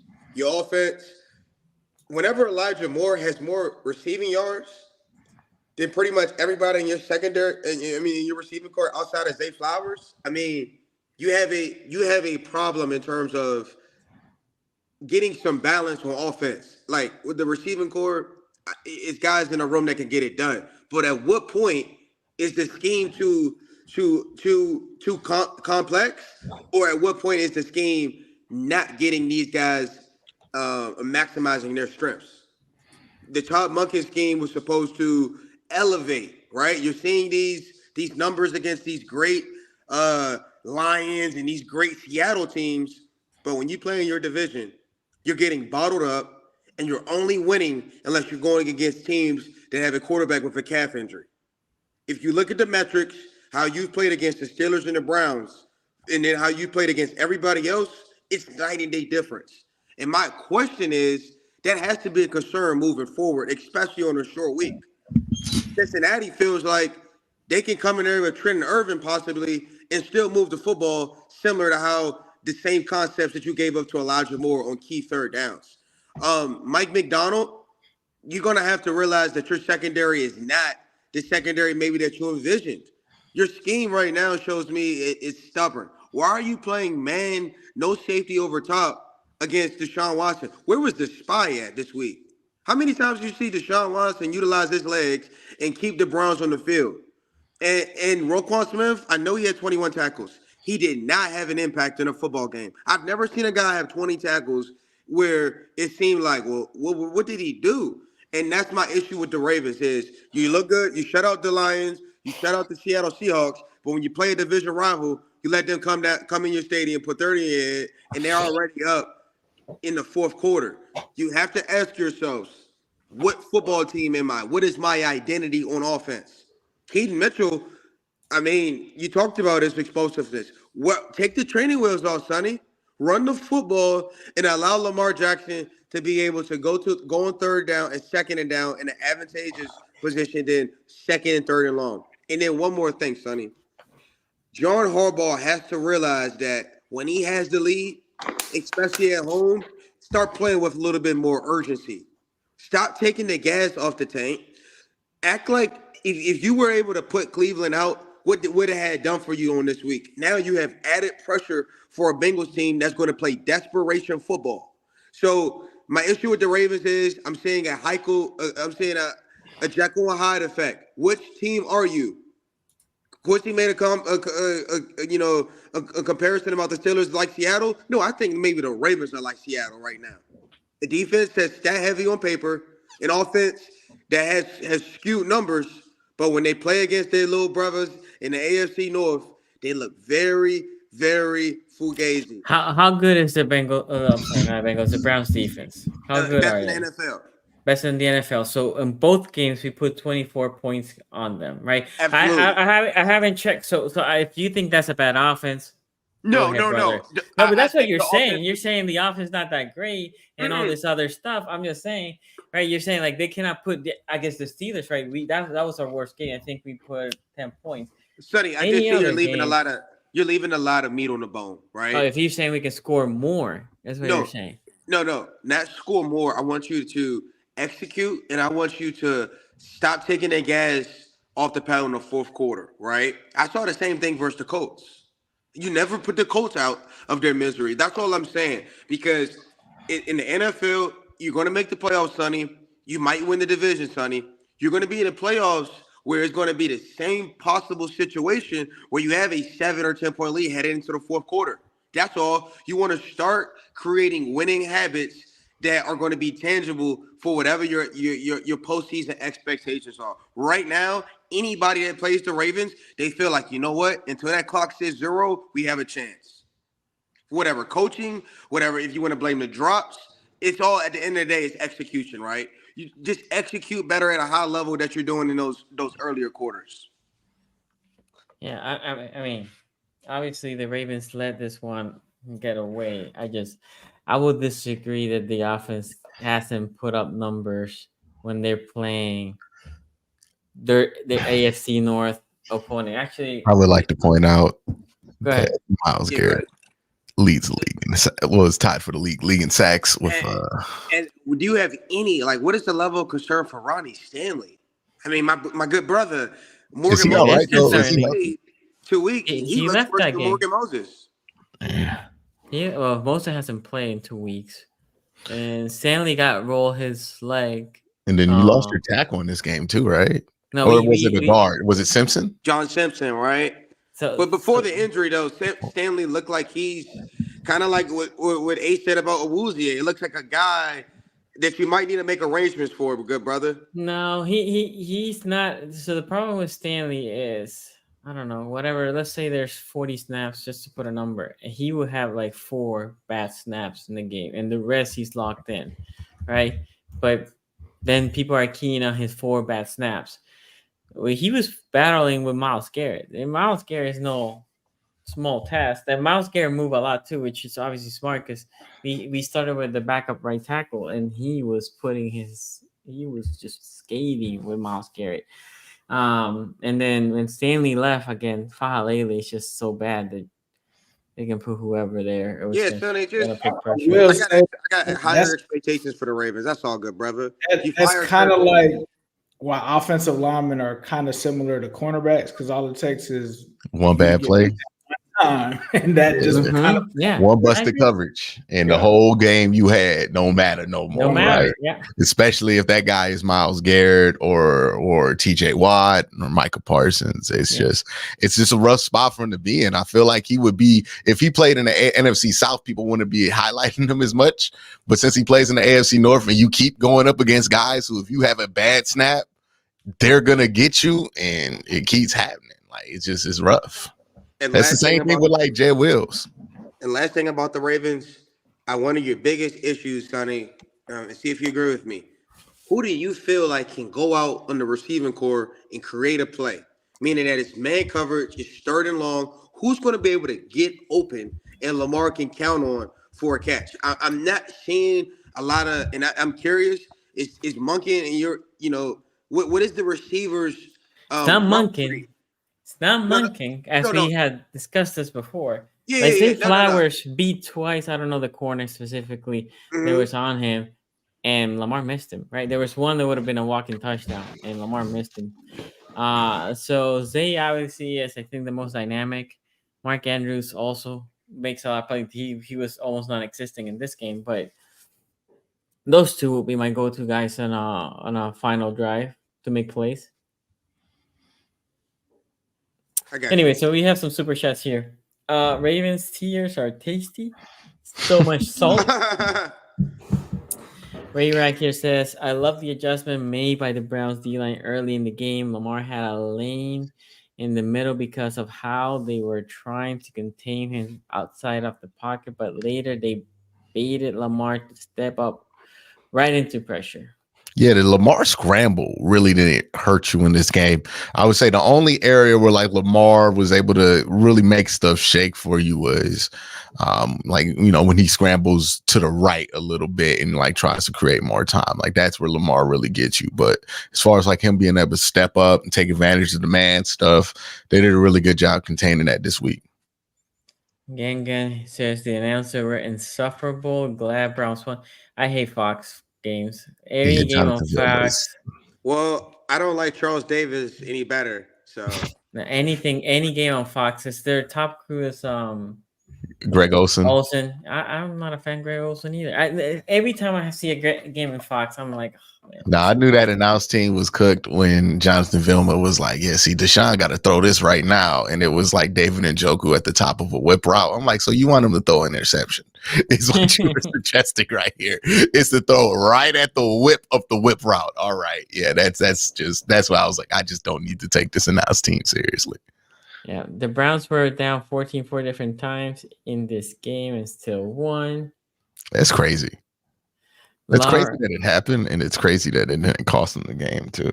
Yeah, Laura Wooten says, I just want to say congratulations to the Browns. I'm a Ravens fan, so it's hard for me to say this, but I just must say I agree with Gangan.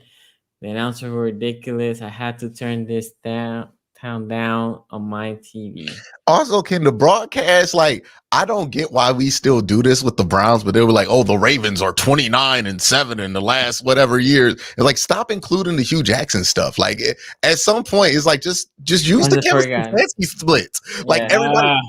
They still include them Andy Dalton numbers, dog. Yes, they still do that. They be like, yes. They still be hitting it down. Like, why? The whatever in prime time, the whatever on Sunday Night Football. Those were all Andy Dalton ones. The last time we had a regular season game with Sunday Night Football was 2013, dog. That's silly to me. Like, it's just like they keep doing it where they're like, oh, look at these splits that they have. Like, dog, it's like they're 500 the last 4 years. Like, what are you talking about? Yeah, I think it's the stats said John Harbaugh's career against the Browns, but I agree. At home. Specifically. I'm like, what's the last 4 years? Is it that hard to just use the current era of stats that we exist in? Yeah, I agree. Leo Sell here says, man, I was watching the Steelers game and they show a clip of Burrow dime to Irwin. My only thought was, well, gonna be one of those games. Well, look, what's lost in that loss to the Texans is that Joe Burrow had a couple throws that were crazy to Trenton Irwin in this game. Like, I don't know what it was, but he was a dime magnet in this one. I forgot that Irwin was part of the team. Like, he has been so under the radar, right? Because he had Josie that has been, I feel like, gaining more, almost like surpassing Irwin. Him and the Taylor dude. Because him and Hurst, right? The tight end they used to play for Baltimore. I sometimes had them in the field because they're both like long red-headed guys, and I was like, who is it? I just remember Andy called him the rando tight end. I'm like, dog, Trenton. It's Trenton Irwin, dog. He's a receiver. Look, I remember Trenton Irwin and some dude named Taylor cooked up the Browns last year. Trent Taylor. And Joe Woods was like, yeah, see, the problem was that we expected Jamar Chase to play. And I was like, this man needs to get fired. Speaking of first half, keep speaking the truth about Deshaun and what he is doing out there, hearing/reading some wild things go down. Yeah, I mean, like, I understand there are people who don't like him for very reasonable reasons, right? I'm not here to tell people that they should like bow down and love Deshaun or whatever it is.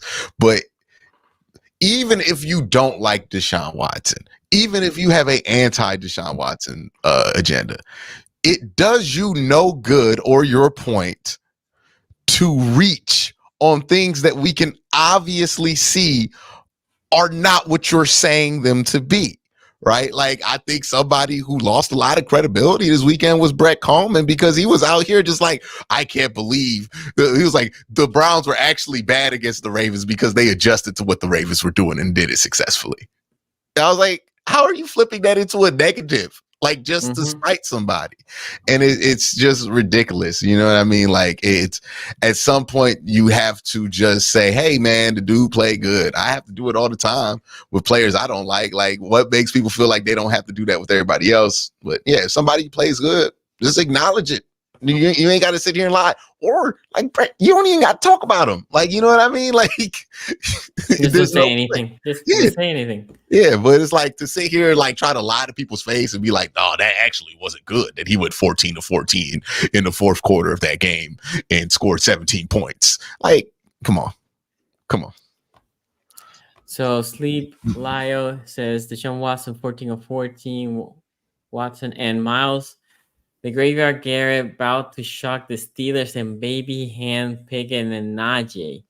Trent Richardson 2.0 Harris. Browns I love it. stuff. I love it. I got bulletin board material. I love it, Cleveland. Would it be a shock? Would it be a shock? Yeah, because you beat the Steelers. Yeah, you haven't beat Kenny Pickett yet in his career, so it would be a shock. 0-2. That's like when you see that clip where Anthony Edwards was like, the one thing I can't beat is the Wizards, and everybody's like, oh, it'll come with time. They ain't like that. That's what that streak is. It's like, oh, it's pure happenstance. You have to hurt me with the Wiz too. You're right. He just stabbed me with the Wizard's knife, Sonny. Come on. Ooh, that worked twice. That worked twice. Nasty. Ray Rack here says also a not talk about play. Miles took a great angle on Lamar on that last third down. Was Zadarius tripped him up in the backfield, which was even bigger, right? Because that allowed him not to do the end cut there. But yeah, it was a great effort there. Way to just make sure you get that play and not get a penalty, because that was a problem earlier in the game. If I was Roger Goodell, I would flex every AFC North game to prime. Draymond just put Gobert in a chokehold, dog, on national television. Wait, what? Oh my God! What happened? Draymond? He been on a roll. Just put Rudy Gobert in a chokehold. No way. Draymond needs help. Oh! He might be cooked. But that's gonna be my meme this week. What TJ is gonna do to Deshaun. So shout out to you, Ace. No way. Oh boy, I'm so sad the picture's gonna stay in your drafts. That's crazy. Rudy, hey man, where was Cat? Where was Cat when all of this was happening? There's no way you like 7 foot something and some dude that's wait, like, no, Cat, hold on while he's doing it. Come on, Cat. Whoa. You see Kerr saying like Draymond. He ain't letting go, bro. He ain't letting go. Okay. He was saying something nasty to him. Draymond is the most gangster NBA player ever, man. Bro, who does he think he is? Put this dude in a chokehold, punch the kid last year in practice. That's crazy. And it wasn't a quick chokehold either. I know he jumped. I mean, it's a UFC style chokehold. Hey, if Rudy Gobert ends up on the Wizards. Bro, stop it. Stop it. No. Enough's enough. Can we talk about the bully ball the Browns play? Van Noy and Joku carrying guys for 10 yards. Poor who needs more credit, pushing through 10 guys, etc. We did. I didn't talk about the Van Noy play. I was annoyed about that play too, but you talking about the Cedric Tillman one? Mm-hmm. And then Van Noy gave us 15 free ones by being salty.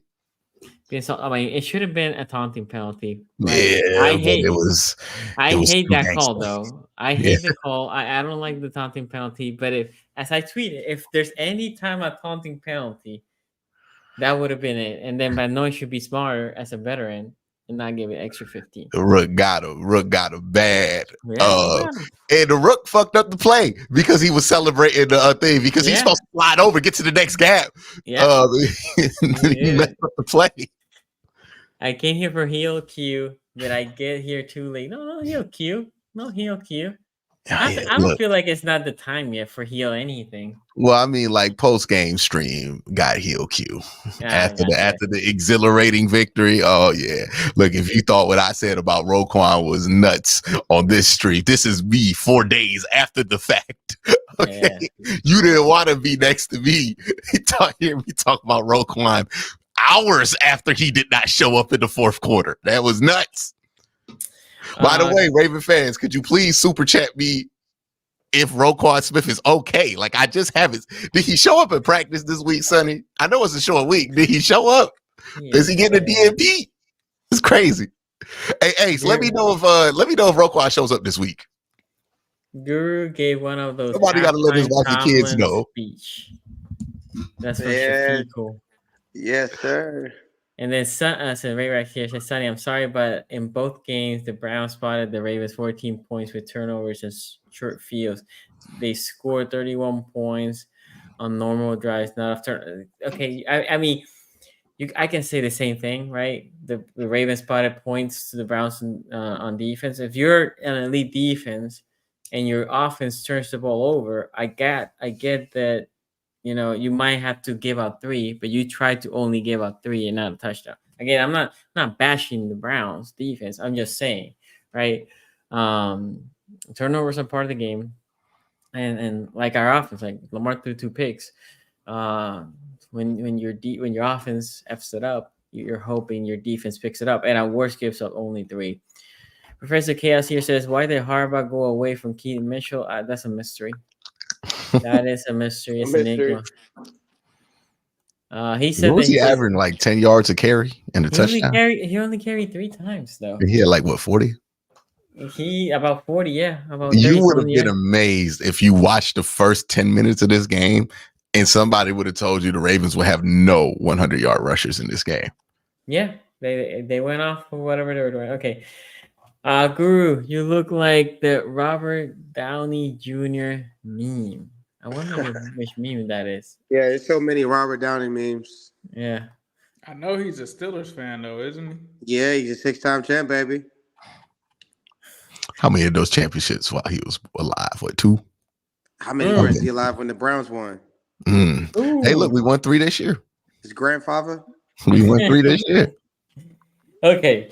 That being said, guys, thank you. We had over 500 people constantly. Make sure you like, comment after the stream is over. That helps us a lot. Also, remember, we're coming back Thursday at 6, not Friday, because there's a Thursday night game. We're gonna be previewing both games. There's only 2 games for the AFC North because it's basically across here, right?